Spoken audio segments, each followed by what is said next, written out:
This is a quick video on the use of bone marrow aspirate concentrate for the augmentation of rotator cuff repairs.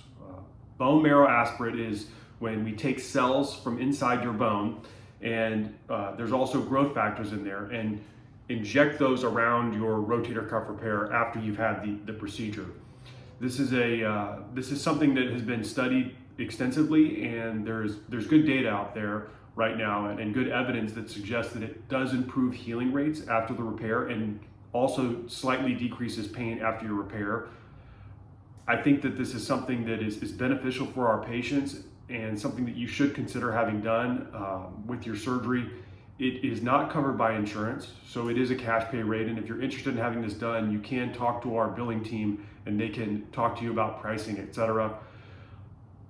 The advantages are you're taking cells from a different part of your body that have a high concentration of growth factors and healing rates, and are growth factors that help heal tissue, and putting them right around the repair.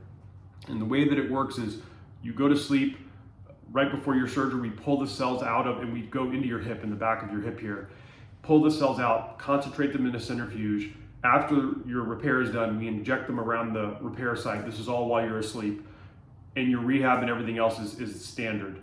So it is shown to slightly improve healing rates and decrease pain after the surgery. It's something that you can consider having done. Again, it is a cash pay service, so insurance companies do not cover this. If you're interested in having this done, we'd be more than happy to talk to our billing team about adding this on to your repair, and just let us know what you want to do.